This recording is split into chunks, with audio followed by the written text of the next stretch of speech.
I see you're sipping on liquid death. Talk to me about that. Yeah, man. I love it, mate. It's like everybody thinks that because I'm an energy drink junkie. Like I see you got the new tonic over there. Look at us, both of us angling for some sponsorships there. Wink, wink, nudge, nudge. Yeah, yeah. Yeah, everybody thinks Liquid Death is like a really aggressive sort of energy drink, but it's just sparkling water. It's just the most aggressively named sparkling water. I love it. It's great branding though. It's fantastic branding. Fantastic branding. Yeah, Yeah. yeah. They're one of the fastest growing companies in the States, I think, aren't Okay. I did not know they? that. Yeah. Did not know that. Yeah. I could be full of shit there, but I think that's what We'll go with it. It sounds great. It sounds great. Um, so I want to start today, Jack. Firstly, thank you for coming on. And I just want to take a step back into sort of your earlier years. So obviously, people will know you now as a fitness guy online, personal trainer. Were you always active growing up? Yeah, man. So, firstly, thanks for having me. Really nice of you to invite me on. I really appreciate it. I love the name as well, the Lonely Chapter. I assume that's from like the I Hormozy stuff. Holmesy and Chris Williamson. Yeah, it was Yeah. borrowed, shall we say? No, I love it, mate. I love it. Yeah, borrowed. It's like it's inspiration, man. Take it. Yeah. But yeah, dude. I was always active when I was younger, but I was like never. I wasn't really into like gym per se. I just played a lot of sport. So I played a lot of football. I played a lot of cricket. And then as I sort of got older, like sort of my late teens, I just got a lot of injuries. My knees started to go. My back went. Back went at like 17. I was like, God, can't wait till I'm 35. And at that point, I was kind of like, I sort of need another outlet to kind of channel energy into and all that sort of stuff because I was quite an energetic kid. I had a lot of energy when I was younger. I loved playing sport, and I play guitar. I sort of channeled a bit of that energy into music, but it wasn't kind of giving me the physical outlet that I wanted. And you know, as every dude kind of does when they get into late teens, early 20s, I was kind of like, how can I make myself look more sexually appealing to women? And at the time, I was just kind of like, abs, that's the answer. So my mom and dad had like just they literally had a bench press and a couple of dumbbells at home. And I was like, all right, I'm going to just start doing something with these. And for probably the first 6 months of me lifting weights in air quotations, it was me really not using a bench press and dumbbells correctly. Yeah. And just lots of push-ups, lots of sit-ups, I remember being so proud of bench pressing like 30 kilos and stuff, for a good start. And it actually wasn't until I was about 20 years old, where I went to uni, I studied music, I did all that sort of stuff. And it wasn't until I graduated uni when I was 20 years old. My course was only 2 years long. When I sort of said, well, what do I do with all my free time now? I was kind of like, I want to take a bit of a gap year now. I'd gone into uni straight after high school. It's like, I want to just do something that's fun and engaging, but like I've got so much time on my hands. So I signed up to the local gym with a buddy of mine. We kind of kept each other accountable for like 6 months before I went off on a holiday for Europe. And I just fell in love with it. I was obsessed. You know, I started reading everything I could, digesting content everywhere. Like, you know, I would literally be in the home gym in the morning doing these like circuit workouts, watching like Christian Guzman and Max Tuning and all those Yes. guys, like the OG YouTube guys. And then I'd go to the gym at like 4:35 with my accountability buddy, Eden. And, you know, we'd train and we'd lift weights and all that sort of stuff. And we had no idea what we were doing, but like we'd sit there and every couple of weeks be like, bro, feel this, like this is getting harder. This is cool. Look at that, you know? And yeah, I sort of fell in love with it. You know, and that kind of then led me into some sort of, I'm sure we'll touch on soon, but like some kind of disordered behaviors around things as well. And that was then what kind of led me into getting into the industry itself Mm. from the point of like, you know, realizing, oh, well, this thing can be a really positive thing for a lot of people, but I can also see how it can become negative too. And I want people to get the positive side of it. So Yeah. Yeah. It sounds very similar to mine, and I'm sure a lot of people's out there. That sort of those first steps in the gym, not really knowing what you're doing, using stuff wrong, but still, yeah, with your friends, like, oh yeah, feel this. Look, I've got a bicep now. it's the best days ever. It is It's fantastic. the Yeah. best time. Yeah. How do we get back to it? Um, so how important is that accountability buddy? You said you had, I like that term actually, accountability buddy. Mm. How important is that, and how important do you think it is for people taking those first steps in gym? I think it's really key, dude. And like, I think it can go one of two ways, right? Like, so some people just want someone to show them around. So they want someone who knows what they're doing to be with them to kind of have that comfort feeling. But me and my mate, neither of us had a clue what we were doing. We used to like, we'd change our minds every week. It was like, you got to do cardio before lifting. Then the next week it was, you got to do lifting before cardio. Then the next week it was, we're going to train arms 4 days this week because you got to do high volume. Then it was, no, we're only going to train arms 1 time this week. Like, but that's not enough. We want to do more curls. So, I think it's just the relaxing the anxiety around it. Mm. And I think, I was having this conversation with a friend of mine the other day, and we were talking about, because I recently hit 100,000 followers on Instagram, and he recently did the same thing Congratulations. as well. Thanks, man. And we were talking about how people build things up before they happen, to the point where, like, you can make something seem far more exciting than it's ever going to be, or you can go the other way and make things just seem like they're going to be the worst thing in the world, when 99.99 repeater percentage of the bad situations that you think up in your head will only ever happen in your head, and Mm. they won't ever happen in real life. And even for me, the first time I ever went into a gym, and I love telling this story now, because first time I ever went into a gym, I was 18 years old, Right. and it was the same gym that I then re-signed up to. And I went in and I did a session with a personal trainer because I had to. It was a like thing in the gym that if you was like, I was just about to turn 18, and they're like, yeah, you got to do a session with the PT, get a program. I was like, cool. Went and did this program with the PT. His name was Michael, lovely guy. Still remember him. Second session comes, I come into the gym, Michael's not there. And I'm like, shit. What do I do? I don't want to talk to the ladies at reception because I don't want to seem like I don't know what I'm doing, but I don't remember where they put my program. I don't remember who I asked for the program. I don't remember what was on the program. All I could remember was that I had to warm up on the rowing machine and that I had to do skull crushes. And skull crushes sounded fucking terrifying for somebody who'd never been in the gym. I'm like, I don't want to crush my head. What's that? Like, so I jumped on the rowing machine and I'm sitting on the rowing machine just trying to rack my brain for where this program could be. And because I'm doing that and I'm getting stressed about it, I'm going faster and faster and faster and faster. And I'm pretty prone to anxiety. So I'm sitting there and I'm basically just giving myself a full blown panic attack on the rowing machine at this point. And I have this massive panic attack, going to sweat. I have to like run outside to get some air. And I remember sitting on the bench there. I'd walked to the gym that day. I had to call my mom to come and pick me up at like 17 years old, and being like, Mom, like I fucked it. I need to come home. And she's like, you've been to the gym. Like, what's happened? Like, and like, that was the first time I ever went into the gym, and I didn't go back for 3 years. I don't You blame you. know? That sounds traumatic. Yeah, dude. Like, but that was the thing, man. It was then I just kept thinking. I remember saying to my girlfriend at the time, because I was training at my parents' house, and she kept being like, "Why don't you just go to the gym? Like, go sign up at the gym. You'll meet people who train. You'll like it. It'll be good community vibe." And I was like, and I remember saying those words, I need an accountability buddy. I Mm. need someone to come with me. And I was like, can you come with me? And she's like, God, no, I don't want to come to that gym. Like, she did F45 at the time. She loved that, the community vibe.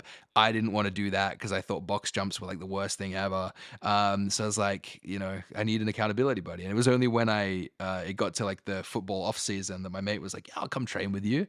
And just hearing, yeah, I'll come train with you, and organizing a day suddenly took all the anxiety away, because I was like, there's some familiarity there. So I think anybody who's looking at getting into the gym, if you know someone who trains, or even if you know someone who just wants to train, like, just go together. It doesn't matter if you guys don't know what you're doing. Like, you'll figure it out along the way. It's okay. But if both of you don't know what you're doing, you're on the even playing field. You can figure it out together. It's fun. Yeah, 100%. It makes, like, when I started again, I was lucky that my friend was going to the gym at the time and he asked me to join up with him. So we went together. Neither of us really knew what we were doing. And like you said, it was watching those old school YouTubers, Yeah. just learning what we could off them and just like limping our way through it, I suppose. Getting things wrong. But like you said, when you're with someone else, getting things wrong isn't as intimidating because you're getting it wrong Yeah. together in a nice way. 100%.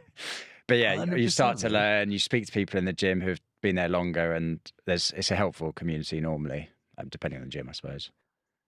100%. And even when people kind of point stuff out, a lot of the time people take offense to things because, so one of the things that I find with social media, for example, is if you tell somebody the quote unquote right way to do something, or let's just say the better way to do something. So I make a lot of exercise content, right?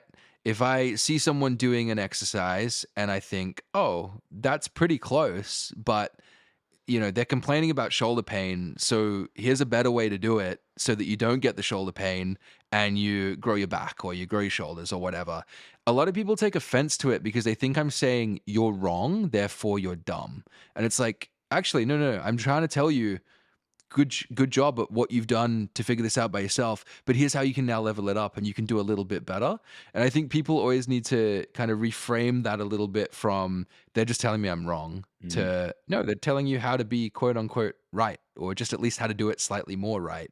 And that's something that I find social media is terrible with. Like everybody just takes everything personally, everything to heart, and it's just kind of like these are exercises. Why are we getting emotional over this stuff? Like, don't put an emotional attachment on your lateral raise just because you enjoy it. It's okay, but like, try my way. And if you still don't like it, you can give me the middle finger and tell me to leave. It's fine. But Yeah. yeah, man. I had somebody come up to me once and they're like, "Hey, dude, why do you wear your lifting belt like that?" And I was like, "What do you mean?" And he's like, "Well, you got it on the wrong way around. Like, is there a reason for that, or are you just doing that?" And I was like, "Oh, the reason is I have no idea how to wear this thing, and you've just told me that I need to turn it around, so I'm gonna turn it around." He's like, "Oh, fair enough." He's like, "I just thought maybe there was another reason why you do it, or it's more comfortable. I wanted to learn." And I Yeah. was like, "No, dude, I got no idea." But it taught me how to turn. And like some people would take that as like I'm never coming back again. But this guy literally just he had a laugh about it. And the next time I saw him, he's like, "Oh, you're putting that attachment on the right way around." And I was like, "Oh yeah, like funny bit of banter." Yeah. And all that sort of stuff, if you let it, can make you feel more comfortable in that environment because now you're becoming one of them, one of Yeah. us, one of the gym bros. Yeah, for sure. And sort of going back to that time, so you started to get Mm, into the gym again around 20. And yeah. what was it then? Obviously, you had your accountability buddy. What was Mhm. it that kept you coming back? What was the addiction, I suppose? So for me, I became very so in order to kind of understand that, we got to kind of understand where I was in life at the time. And as I said, I just finished university, so that's a huge change. I'd been so set on being in music and being in entertainment for like 15 years or whatever at this point. Even before I'd picked up a guitar, I'd always wanted to be in entertainment. I remember watching movies and being like, I'm going to be an actor, playing guitar. I want to be a musician and stuff. And then I realized like here in Australia, especially, unless you get famous, you basically just got to go and be a music teacher. And no disrespect to music teachers, but I don't have the patience to be a music teacher. I remember how I treated my music teachers in high school, and I'm like, God, no, I don't want that. Yeah. So I had this massive shift in like I wasn't sure where I was going with anything at the time, and my long-term girlfriend and I had just broken up as well. We'd been together for about 3 years. We got together just at the end of high school, so I'd kind of had this massive like just bookend of a chapter of my life. And then moving into the next one at 20 years old, I was like, I don't know how to deal with this. Like, I don't know what to do. And the gym just kind of gave me this like constructive constant to keep coming back to that I could access every single day for 16 bucks a week. So for a 20-year-old who's not really making that much money out of uni, perfect. And the other part of training is you have to eat. I really like eating. I like food. So I was like, well, if I'm going to eat, I might as well do something with the food. So for me, it just became like a safe haven for me, something that I looked forward to fill time with.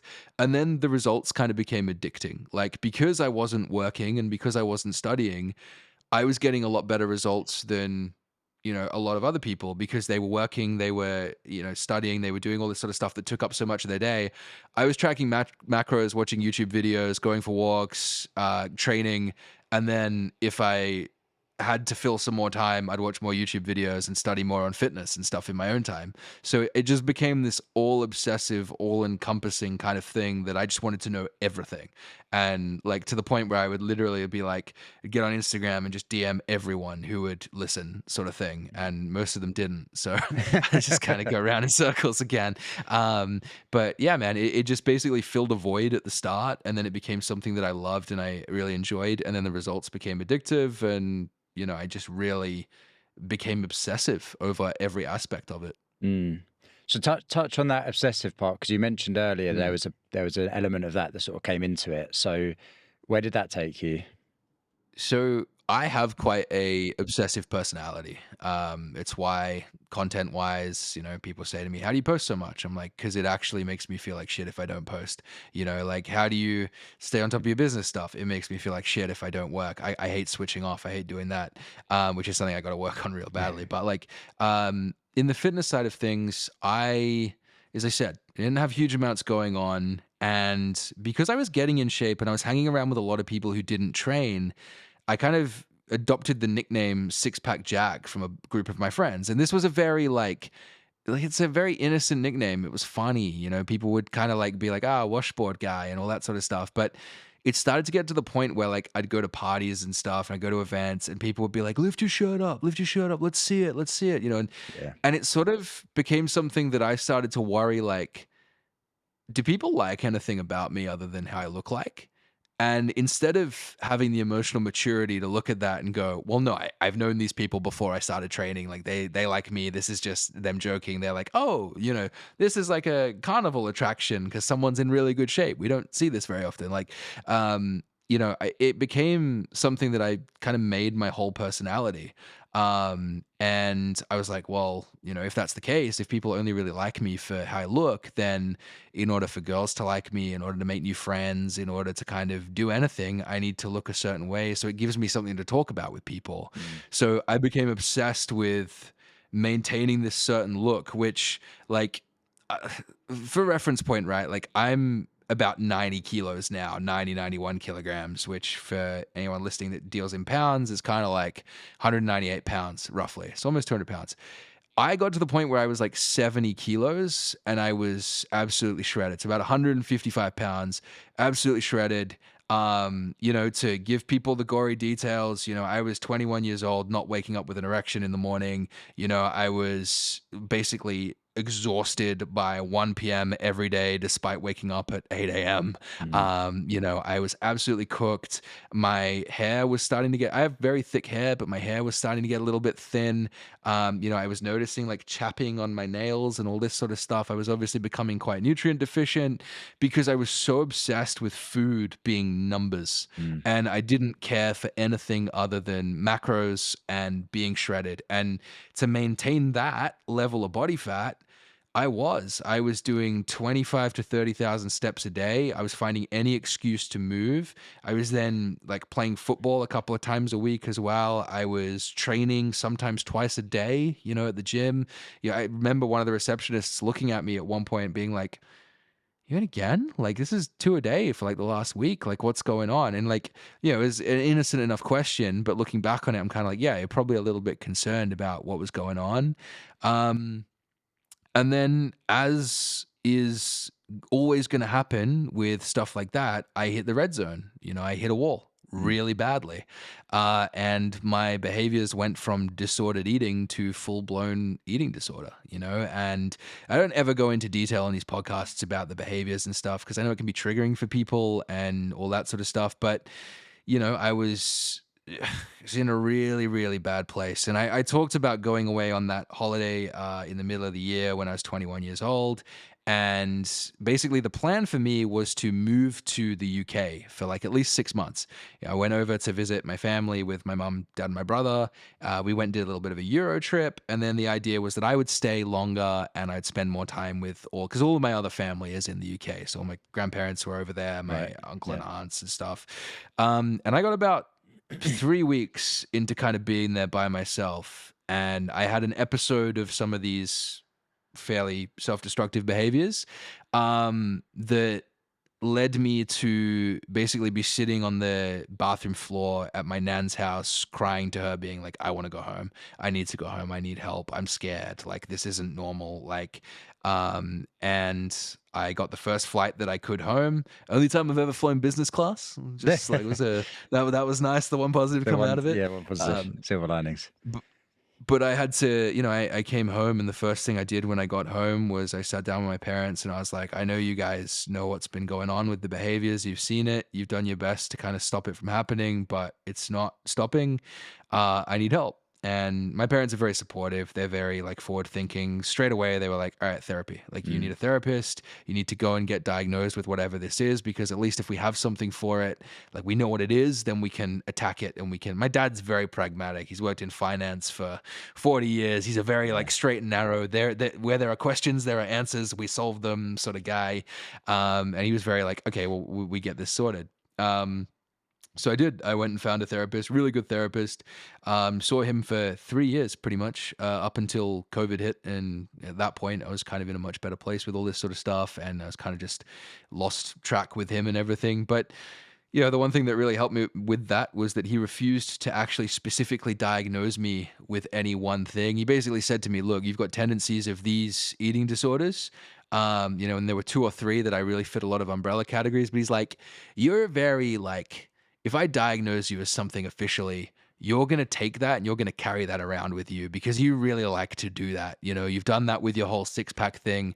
You love these tags. You're going to take it and you're going to go with it." And he's like, "So I'm not going to do that." He's like, "We're just going to approach this as, you're a troubled young guy who needs some help, and we need to figure out how we make you more confident again," and stuff like that. And he was great. It Mm. was an approach that really worked for me. But a lot of that came from digesting content alongside what was going on, which told me that I could maintain those levels of body fat. I could maintain that shape. I just had to work harder. I had to do more. I had to try harder. I had to invest more of my life into this stuff. And when I look back on it, it's laughable because so many of those guys that I was listening to were not natural. They were on performance enhancing drugs, which makes this stuff that little bit easier. And a lot of it was just said for content's sake because it makes really good sound bites, Yep, like absolutely.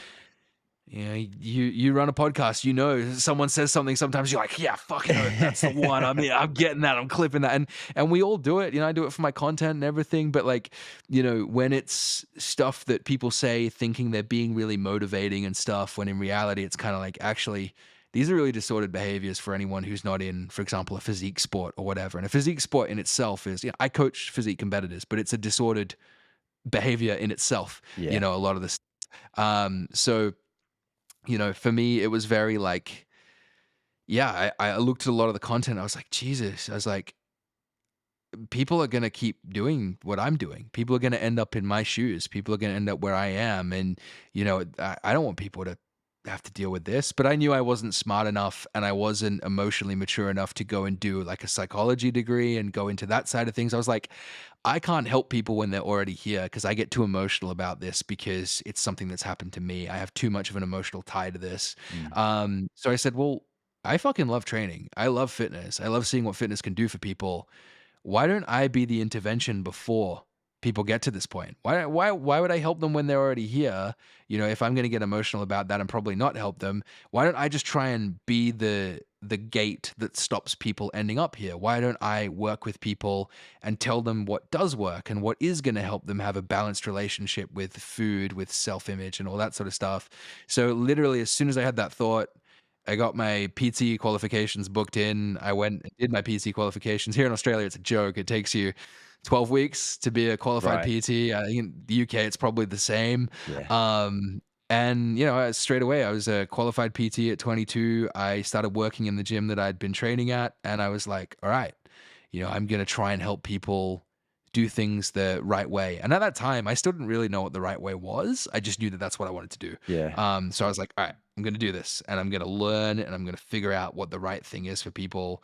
And yeah, that's kind of where JHF and getting into the fitness industry itself, like kind of came from, was I just want to help people do things the right way and see that all this sort of stuff is a net positive for your life at the Mm. end of the day. I love all the nth degree stuff, all the training biomechanics and all these like things. But at the end of the day, like all I want is for people to be happy in their own skin and like to be able to do it in a way that they can sustain for the next 60 years or so. Cause we only get one body Absolutely. at the end of the day. And like I brutalized the fuck out of mine for a long time, and I don't want anybody to do the same thing to Yeah. theirs. I think hearing your story, I've not heard that before in terms of the things you went through there.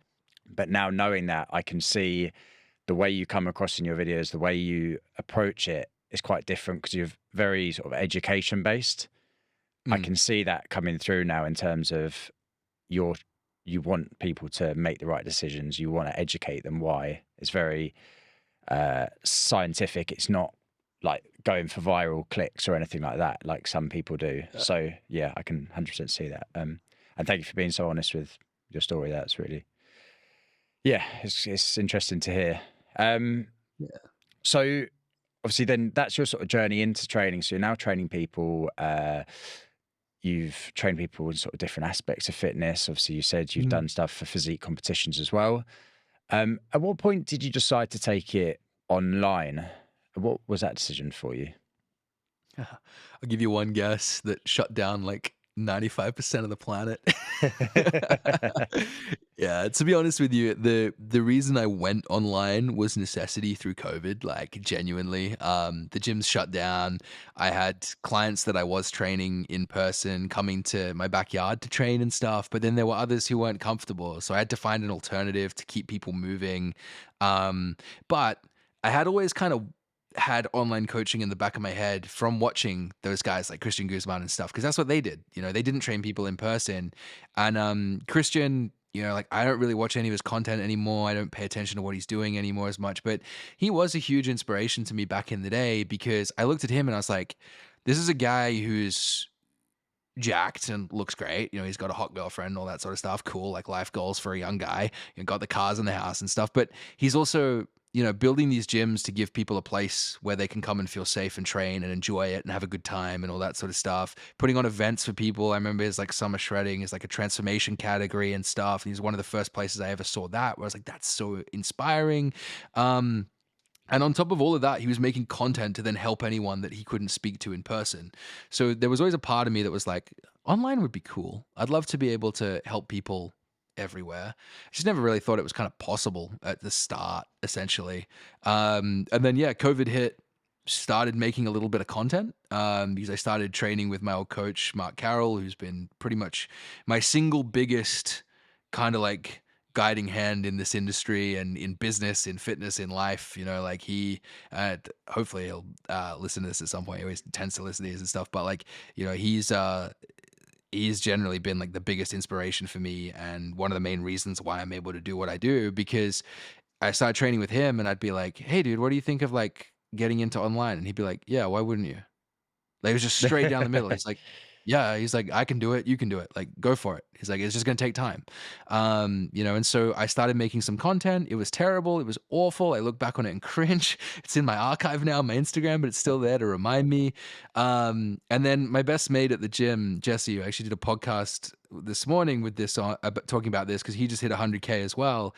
I remember wanting to make this video, and I was watching a James Smith video and he had a bar pad on his back. And he's like, "This is a pussy pad. This is what," and I was like, "This is hilarious. I want to make a video like this." And at the time, I'm so uncreative with my content. I'm like, I'm just gonna copy James's video. So like, I did my own little like script for it. And then I got embarrassed and I was like, I don't want to do this on the gym floor. There's people down there. And my mate Jesse's like, "What are you doing?" And I'm like, "I'm watching James." He's like, "I love James." I was like, "I want to make a video like this." And he's like, "I got 20 minutes." He's like, "Give me your phone." Gave him my phone. We went down on the gym floor. We found a quiet corner. We filmed this video without even a microphone on, so you can barely even hear me speak. I'm like turned away from the camera yelling so that you can hear me speak. Worst video of my life. But it was the one where like I was like, oh, someone around me believes that this is possible too, and like is pushing me to do this because you know, you probably experienced some of this in your own life, Sam, where you tell people that, you know, you want to have a podcast or you want to have a business and you want to do your own thing and you want to run your own life. And people go, why can't you just be a lawyer? Like, why can't you just have a normal job? Or why can't you just do this? And it's like, shut the fuck up, Auntie Karen. Like, let me do my thing, you know? Um, so when you have somebody around you who goes like, yeah, dude, why not? That sounds sick. Like, I'd love to do that too, you know? Like, it kind of bigs you up and it makes you realize, okay, well, if I'm going to do it, I've got to do it. I've got to go all in. So yeah, in 2021, when we had our second bout of lockdowns here in Australia, I was training at a different gym at this point, and I was outside the travel radius for that gym where I was living because I was living with my parents and I was training people in the city. And it was well outside the radius, so I couldn't train any of my current face to face clients. So I went, okay, online, all in. I messaged all of them. I messaged all, like, I think I had like 13, 14 clients at the time. Messaged all of them. 3 of them agreed to do online. And I was like, yes, I've got an online business. I got 3 clients. And then Mark at the time was like, dude, you have 5,000 followers on Instagram. This is back when Instagram was a bit easier as well. He's like, just put something out there. See what happens. So I put a story up and I was like, hey guys, if you like my educational content, imagine what it would be like trading with me. And I'm like, I don't even have a platform to train people online on at this point. I literally just have programs and I'm like, what do I do? And I got 5 people sign up and Awesome. I charged them $70 a week. And I was like, this is insane. I had no T's and C's. I had no waivers. I had no online insurance. I had nothing that I have now. I just went, let's see what happens. And all of a sudden, I had 8 online clients. And then by the end of the year, I had 15.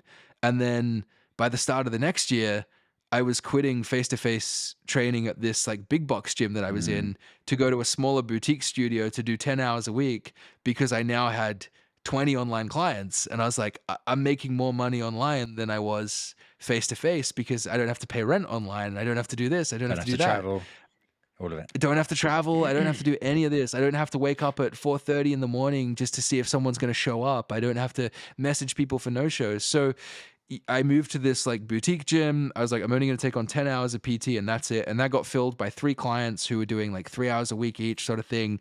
And then, yeah, I went online basically 80% online, 20% face to face. I then started working with an online coaching company. So they started basically getting me leads and helping me get clients and stuff. And then I left them about 18 months ago now, Yeah. 15 to 18 months, something in the middle of last year. And basically went, all right, fuck it. I'm going all in on this, just online, just me doing this online thing. And, now I've coached clients in, I was trying to count it up the other day. I think it's 24 different countries now, which is really Wow. cool. I keep like a little list because I'm like, I like the idea of traveling to all these countries and being able to meet someone that I've trained in every country and stuff. I'm like ticking them off like fucking collector's items. Yeah, that's really nice. Yeah. Yeah, and it's like I now charge over double what I was when I started and stuff, and it's not all about money, but it's just like it's the fact that the demand for my services is there enough that I can't be cheap and stuff anymore. It's Yeah. like, yeah, it's wild, dude. Yes, It's really wild. it's crazy, and like to think like COVID was only like 4 years ago, so it's a massive change in Mm, quite a short period, which we'll get into in a second. But yeah, um, in terms of having that person at the start, so you said about a friend who's said, "Yeah, let's do it. Like, let's film yeah, this video right now," and you spoke about me resonating with that 100%. I think when I started this podcast, uh, you start by just telling people you've got an idea or I'm thinking about doing this. And even though you can say, like, okay, do whatever you want, you're still slyly looking for someone to just go, yeah, that'd be great, man, do it. And I was just, yeah, I was very lucky that a lot of people did say that and responded with that. And so, yeah, if those people are listening, thank you. We're still going and we're getting that's better. awesome, Let's man. go. So, getting back into what I was saying before. So, in terms of the time scale, so it's Mm, about 4 years. And as you said earlier, you've just hit 100,000 followers, which is like yeah. incredible numbers. How do you find that having jumped to that scale in relatively short? Do you feel a pressure for that? Like a pressure is in like the following now and stuff. Like, Yeah, like with the content you're putting out, I suppose, do you feel anything or are you still just doing your thing? um, it's a good question. I've never been asked that before. No, to be honest, I don't feel any external pressure, really. I feel I put a lot of pressure on myself because fortunately and unfortunately, my best mate, who's actually over there at the moment, who a lot of people on my Instagram would know, Musti, he's a gun videographer. And when I met him, he was a personal trainer. And he basically helped me level up my content from being these horrendous videos that are like half out of focus and stuff. He taught me essentially how to frame things properly, how to edit things properly, lighting, sound, all this sort of stuff. And he now has his own videography business. He's absolutely killing it. It's awesome. But so I'm very fortunate that I kind of got to learn all of that sort of stuff quite early on in my content journey. So now I put a lot of pressure on myself to maintain that sort of a standard. Like, today I just put post up before we jumped on this podcast, and it took me literally an hour to film this minute-long video today, and then it took me another hour to edit it and stuff. But then Musty watched it, and I got the, "Bro, I think this is one of your best videos yet." And I'm like, "Yeah." Sweet. Seal of Because the approval. thing is, I know that the information I put out, this is going to sound really kind of full of myself, but I mean this in the best possible ways. I know the information that I'm putting out is pretty good. Like, it's pretty sound. And I know it helps people because I'm lucky enough that I have a really good audience and I have a really good community who tell me that it helps them. You know, it's beautiful. I get on Instagram in the morning and there's messages there being like, "Hey, I tried this tip. Holy shit, game changer." Or like, "Hey, I just want to let you know that your kind of approach to nutrition and stuff being very much this balanced way has really changed." Like, these kind of comments and stuff, I don't see them as pressure. I see them as affirmation that I'm doing the right thing. And that as long as I stay true to what I'm doing, then then it's all going to be okay, basically. Mm. And I'm going to get where it is that I'm meant to go, and I'm going to help people in the way that I'm meant to help people.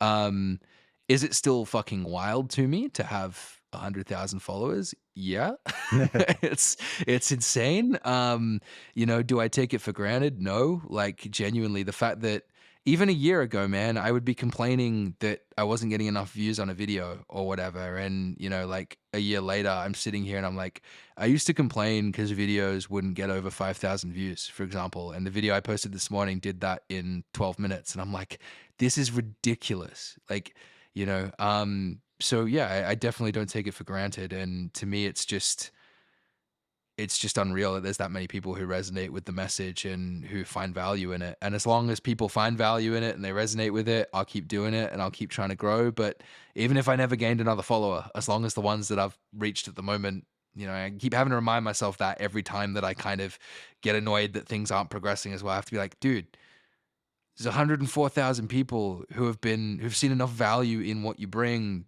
to follow you and click that button. Like, that's pretty fucking cool, Yeah, you know? as humans, we find it hard to like conceptualize numbers sometimes, don't we, as well? So Yeah.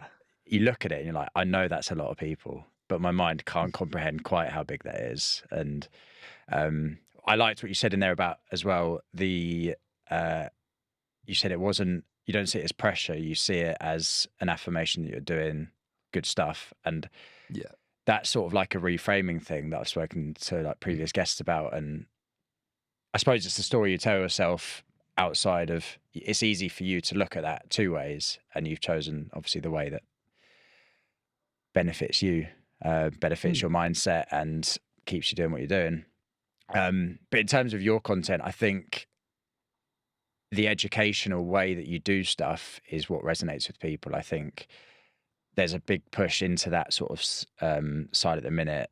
You've got like Mike Israel, Jeff Nippard and stuff like that, people like that. And I think that's the way it's sort of going. People like Yeah. knowing why, not just an exercise that looks cool anymore. Like we've been through that phase, I think. And I think coming out now, guys like you are doing that. So that's good. Hope so. Yeah, 100%. So tell me about people who disagree with you online. So it's obviously going to happen. There's going to be people who disagree, or I don't know. You could quote and say hate, whatever. I've seen a few of your reaction videos to certain comments, and I quite like the way you do it. Again, by sort of educating them. So just Yeah. tell me your sort of concept for doing that. So I think the big thing is like it's just segregated into two different things. There's like content that I disagree with, I think is the first one, which is yeah, where a lot of my reaction videos come from, where I try to, as you said, I just want to educate people. I don't want to attack the person that I'm reacting to. I'm in a way to get really like content nerdy. I'm just using their content as another hook. Yeah. Like I'm literally just going, here's a reaction video. So let's put their video. People are about to feel a certain way. And then boom, here's this like specky kind of jacked guy who comes in and he's like, hey, let me tell you a slightly better way to do that. You know, and it's very rare that I do a reaction video where I get like proper heated about something. Has happened once or twice. And just usually just because the stuff that gets put out is either harmful or it's just kind of like, this is just unnecessary. But yeah, like if I disagree with something and I make a reaction video, I don't want the person who's posted the video to come away feeling stupid. It's like what I talked about before. I want them to come away thinking, oh, I learned something, or at least kind of going, okay, well, this guy's got his way, but I like mine better, so I'm just still gonna do that, if that's all the same with you, Jack. And in that case, whatever, man. Like, Yeah. go for it. In terms of people who disagree with me with like comments and stuff like that, like at the end of the day, it's social media. Like, I think it's Tyler the Creator has this hilarious thing where he's like, how is cyberbullying real? Just turn the computer off and walk away. And I'm like, as someone who in high school did suffer a bit of that stuff, I'm like, it's not quite that simple. But when it comes to mean comments and stuff like that, or people kind of disagreeing with what you say and everything, it is as simple as that. It's like somebody you could just caught someone on a really bad day. Gary Vee says this all the time. He's like, realistically, if someone's commenting a hate comment under a post that you do, or they're shitting on you or whatever, it says more about the place that they're in right now than it does about the place that you're in. And if they're because there's a difference between somebody giving you constructive criticism. Like if somebody comments on my post and they're like, hey, I don't think this is correct. Like so and so said this, and I've tried this and this and this. A lot of the time I DM that person and I go, hey, yeah, let's chat about it. I'm like, this sounds cool. Mm. Tell me your point of view. Let's do it. I actually had a guy once who sent me a whole Loom video, like walking through my video and deconstructing it. And I was like, Wow. I like this. Yeah. Like, this is really cool. I was like, and I actually think the truth of this, now that we've got both perspectives, is actually very much in the middle. I sent him this response back and he's like, dude, I think we just nailed it. I'm like, I love it. And a lot of people would take offense to the comment of him being like, I'm not sure that's right. But I'm like, oh shit. Well, I don't want to be putting out wrong stuff. Like, I don't mind being wrong, but I don't want to tell all my followers wrong stuff. So tell me what you think and let's have a look at this objectively. But if someone's just commenting to be a dick, it's just kind of like, well, really? Yeah. One, what does it get back for you to respond to that a lot of the time? Like sometimes I respond if I've got something snarky I can say where I know it's going to shut it down, I might do. But like a lot of the time I'm just like, I'm just going to ignore that. And you know what? I'm not going to delete it. I'm just going to leave it there. And people can read you being a tosser. And who knows, maybe this video goes viral and your boss sees this comment and you have an awkward conversation with HR about things that you're leaving on Instagram, man, because people don't think about that stuff. Like, so I think when it comes to like civil disagreements, I really enjoy them Mm. because I like the capacity to learn something. When it comes to people just being really obtuse in the comment section, I've been doing this long enough now where I'm just kind of like, it doesn't really get me heated anymore. Like, if someone attacks how I look, whatever, man, I go to your profile and I'm like, well, it's okay, like, or if someone like attacks my knowledge and stuff, but I go to their profile and they've never worked in fitness, they've never studied anything, they just train recreationally. I'm like, okay. I'm like, you've heard a soundbite on YouTube from someone you like more than you like me. It's okay. Like, you can have your opinion. It's fine. Yeah. Like, but you're wrong, but I'm not going to get in that Yeah. into that argument. I think the idea of that civil disagreement is that becoming conversational with it. So Yeah. I think across all social media outside of fitness as well, like we're so one side or another. And you have to be fully one side or the other. And if you're not, there's no conversation to be had. We can't find a middle ground. It's all Yeah. about just dying on your hill and like just fighting the opposition, and Yeah. like nothing gets done from it. So I think that having that open mind and accepting the ideas and, like you said, sort of going to and from with someone to make it even better, awesome. If more people were like that, then social media would be a great place. 100%, man. Like at the end of the day, so many things are a big gray area. They're not black and white. Fitness, especially, it's a gray area. There's a lot of stuff that the textbooks will tell you that then you go into a gym and you train someone for 6 months and you go, you don't make sense. Yeah. Everything I'm doing is having the opposite effect of what it's supposed to. Why? And that happens with people, and at the end of the day, we can sit here and we can be like, facts this, facts that. And it's like, yeah, but also anecdote is important. Yeah. And I think sometimes too, I just like to hear what people have to say. Like sometimes if I have a disagreement with someone on something, I'm like, you know what? I'm going to hear your point of view because you're clearly passionate. Nobody is listening to you, obviously, because you feel the need to come and yell at me. So I'm like, well, if you can do it civilly, let's talk about it. Mm. Like I had a great conversation once about someone, to someone on Instagram, and this wasn't even related to fitness. It was related to American politics, which is shit show at the best of times.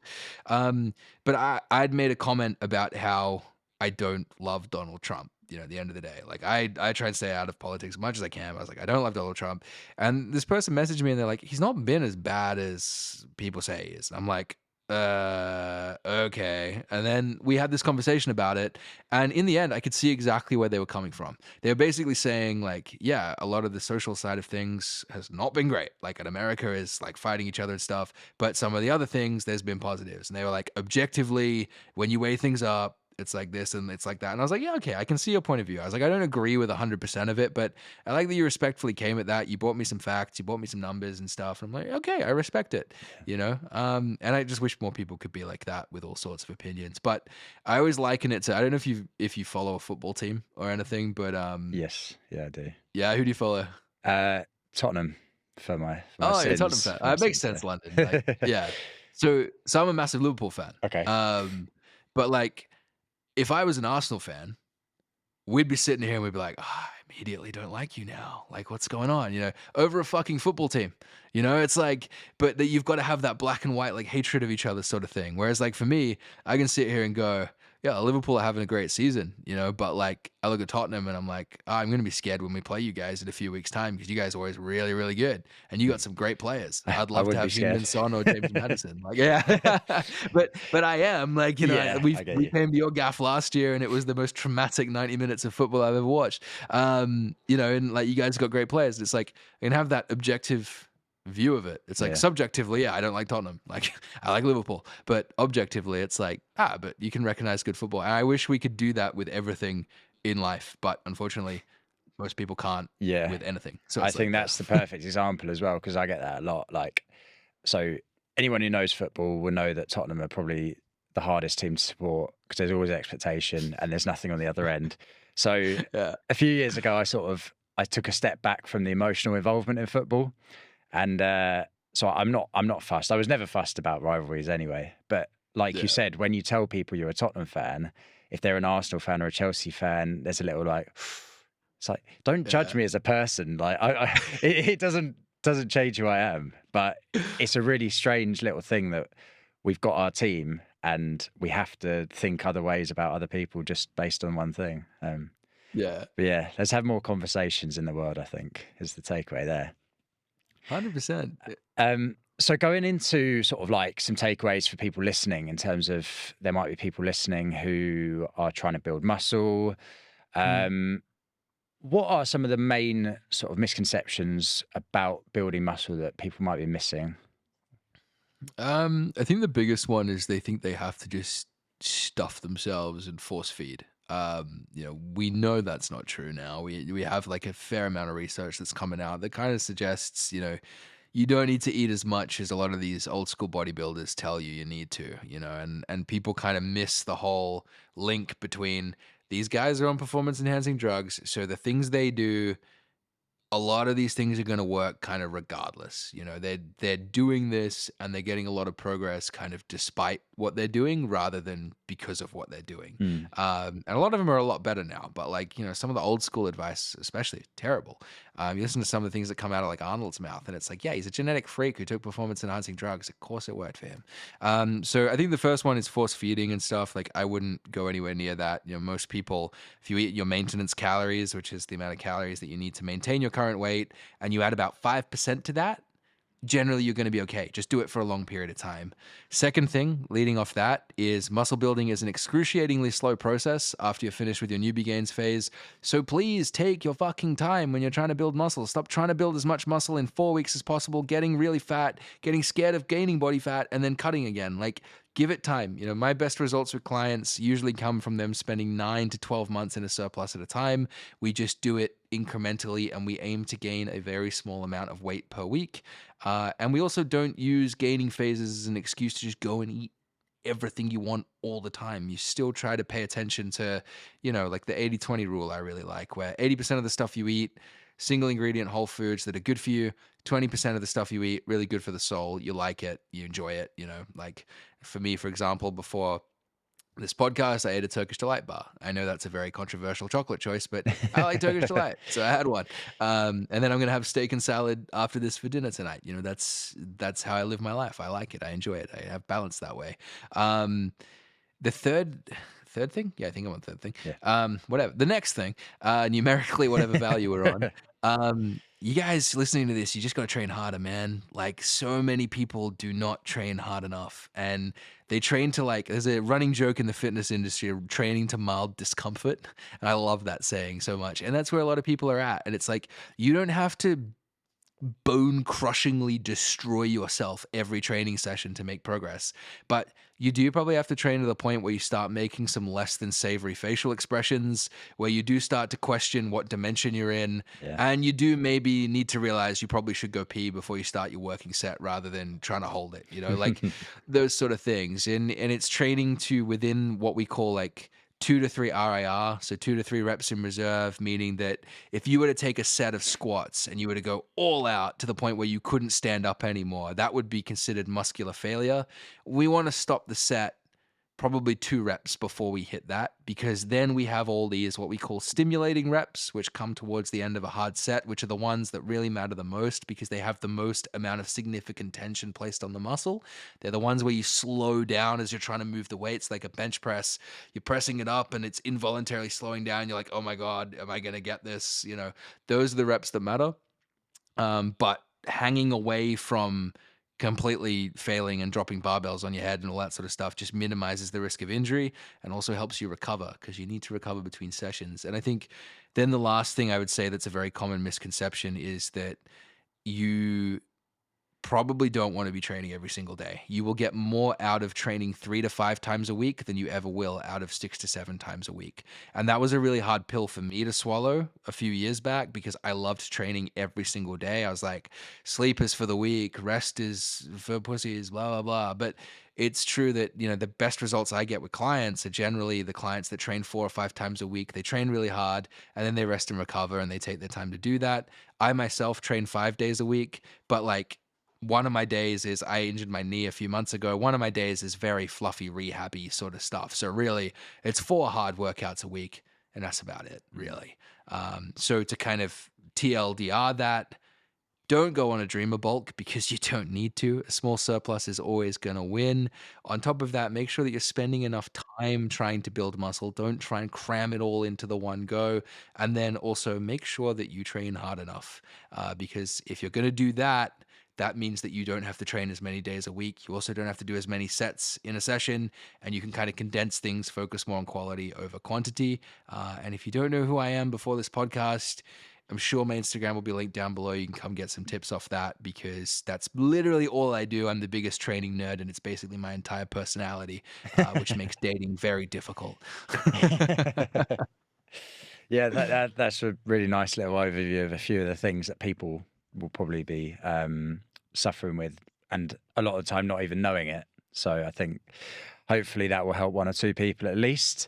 And in terms of nutrition, you sort of mentioned it a few times. So Yeah. just touch on that and how does nutrition link in with that?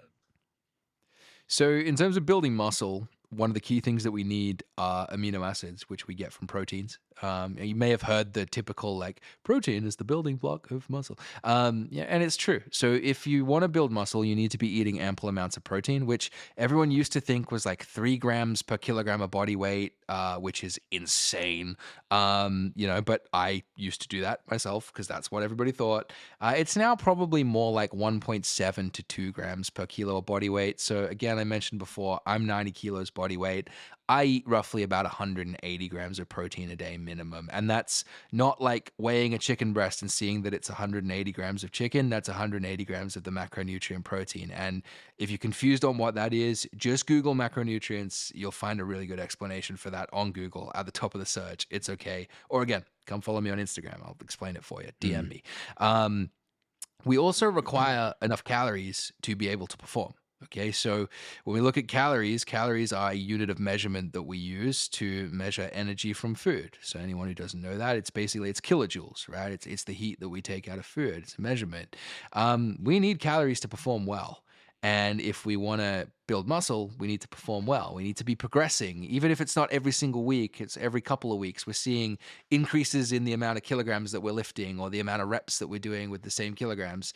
So eating enough calories gives you enough energy to do that, enough fuel in the tank to be able to do that. So My overview for nutrition for people is just to make sure that you're finding a system that works for you. And it doesn't have to be tracking calories, but like make sure that you are eating enough food, which probably means for most people eating at least kind of 3 decent sized meals per day, whereby you're having a mixture of foods that are, again, whole foods. You want protein, so chicken, steak, egg whites, Greek yogurt, protein powder in oats or something like that. Or if you're vegetarian or vegan, hard cheeses, tempeh, tofu, beans, lentils, all these sorts of things, really good. You want carbs, but you want kind of, I hate calling them good carbs, but let's call them clean carbs. Yep. So things like potatoes, rice, sweet potato, all that sort of stuff. You want veggies on your plate. Fats, try and get them from fish, from fattier cuts of meat, from avocado, from nuts, from things like that. And then once you've kind of got those as the basis of your meals, make sure you eat something every single day that you like. And if you're someone who really loves eating clean, it might be that the thing that you really like eating is just beetroot or something. And I ain't judging for that. Like, for me, for ages, it was pineapple. I was downloading like a massive tub of pineapple every single day. And I'm Okay. like, people be like, that's clean. I'm like, yeah, I know. But that was my treat to myself. It was sweet. I love it. Yeah. But it's like, it's just doing something for yourself each day. And I find people who, especially people who demonize foods, because I used to do this myself a lot. The more you make that food accessible, the less you're going to demonize it, and the less you're going to, because the more you're going to realize, like, oh, this thing doesn't actually fuck with my progress long term. So like, for example, if you think that cookies are really bad for fat loss, but you can fit a cookie into your calorie expenditure, for the next couple of days, eat a cookie every single day and let's see what happens. And I guarantee you that if you're accurate on the food that you're meant to be eating alongside that cookie, you will lose body fat and you'll be like, I can eat cookies. And then you're going to get really bored of cookies and they're never going to give you any problem again because you're basically getting forced to eat them every single day. And you're like, I don't want a cookie. You're going to Yeah. fucking eat the cookie. I Just don't trick want your it. mind Like, out of it. yeah, exactly, man. So my hypothesis around nutrition is always to try and eat as many whole foods as you can, but life is there to be lived at the end of the day. Like Christmas is coming up. For anyone who celebrates Christmas, if you're tracking calories and macros on Christmas, what the fuck you doing? Yeah. Like, Yeah, I think 100%. I think, again, it sort of goes back to something you were saying earlier about how clients are very different and they've got their own lives to live. People are mm, busy, and you might see someone online saying you need 6 meals a day at these exact ugh, times, this far apart, this amount of protein per. It's like people have lives to live. People are like yeah, working. People have got to get to the gym in the evening, look after their kids, look after their dog, whatever it is. It's like, yeah. So it's nice to sort of hear that you can be adaptive with it, and but by looking at those sort of staples, I suppose, and just making sure mm, that you get the basics right, and then working yeah. from there.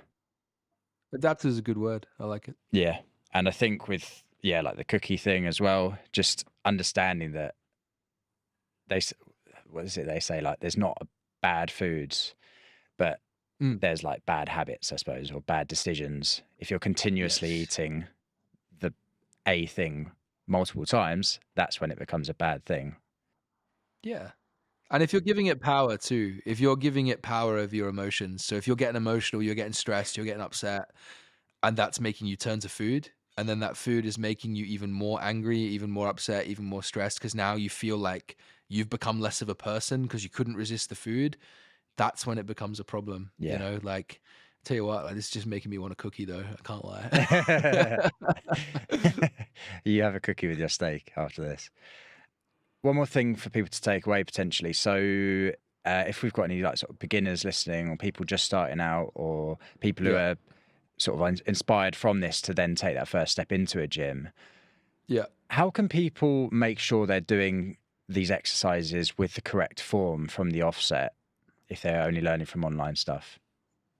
So, in an ideal world, when people join a gym, they just invest in a personal trainer for 5 sessions and they do 5 sessions with a PT for even half an hour and just get them to give you a program, give you something structured to follow and look at your technique. Not everyone can afford that. Not everyone has that accessible. I think the biggest thing is if you're going to go into the gym and you're a complete newbie, you've never trained before, you've never done anything, my biggest tip would be start with machines because they move for you basically. So if you try to learn how to do a barbell bench press or a dumbbell bench press, there's a certain element of skill acquisition that has to come with that to learn those techniques and learn how to move and learn how your body works. Even down to the fact where like the cues that you and I could use for a bench press might be different because we might have different rib cage structures and shoulder structures. And, you know, you might love barbell and I might love dumbbell and stuff, but we don't figure that out on day one. So go into the gym, find the machines, use the machines, learn how to actually move weight just through space, basically, and Yeah. just kind of learn how your body feels with these sorts of things. Once you've been doing that for a couple of weeks, you know, start asking questions, you know, because PTs are happy to chat. You know, I remember being a PT on the gym floor between certain hours and having nothing to do. Even if somebody wasn't paying me, I'd be like, yeah, ask me a question. I'll come show you something. You know, 100%. PTs are generally pretty happy to help. And a lot of the time too, if you find a good one, you're going to end up wanting to train with them for a little bit anyway. So really it all comes down to, you know, yeah, follow the right people online, but that's very hard to know when you start. So I don't want to kind of go down any of those roads and stuff because usually the more you learn, the more you'll kind of start finding the right people and being able to weed people out. I think the biggest thing is just ask questions to anyone who will listen, and take things, see what feels good for you, see what doesn't, see what things constantly come up too. You know, if four people have told you to tuck your elbow in more on a chest press, it's probably a good cue. Yeah. You know, but if one person's told you to flare them up here and the other four have told you to tuck them in nicely, maybe don't listen to the one who's told you to flare and walks around wearing multiple strapping tapes on their shoulder and stuff all the time.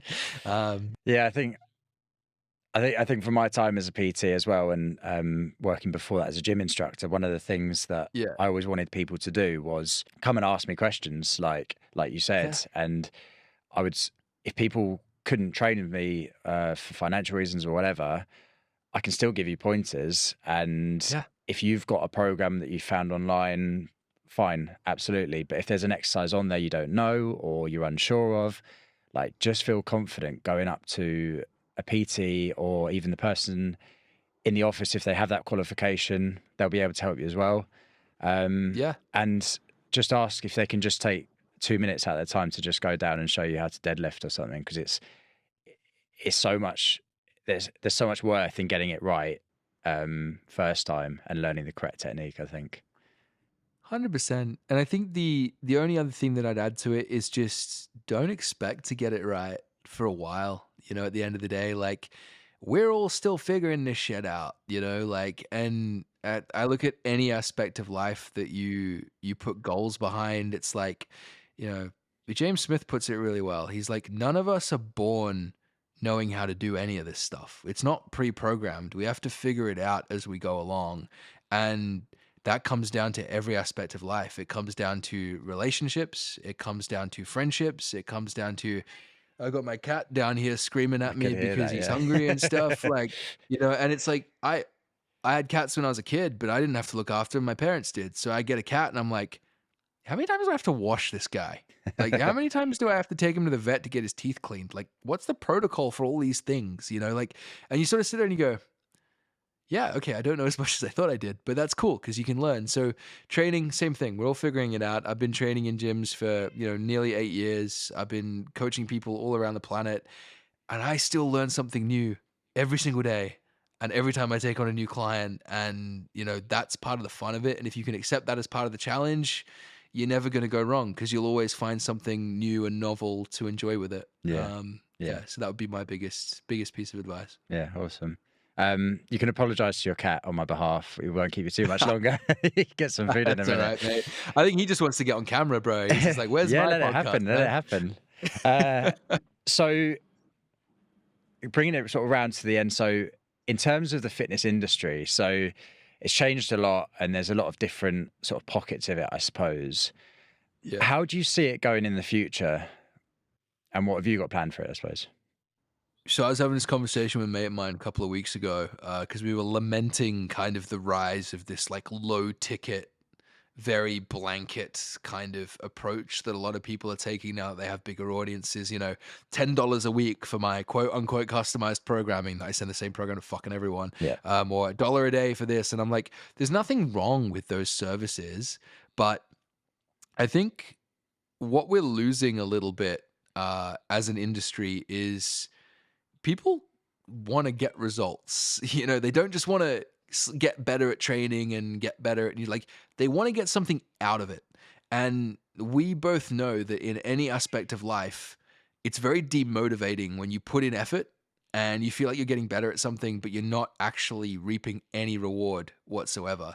Like, for example, the podcast, right? Like, the reason I stopped doing mine was because I'd have these really like high episodes, and then the next four would come down really low, and I'd be like, "Fuck!" I'm like, I put so much effort into that one. What's going wrong? Like, and I just had so many things going on in my life that one gave, Yeah. you know, at the end of the day. And you know, yours seems to be going really well, man. It's kudos to you. Like, you're putting all this effort in, and you're seeing return on it, which is sick. Thank you. You know, and that's the thing with fitness. It's like, I think we're going to see a shift back towards one-to-one again.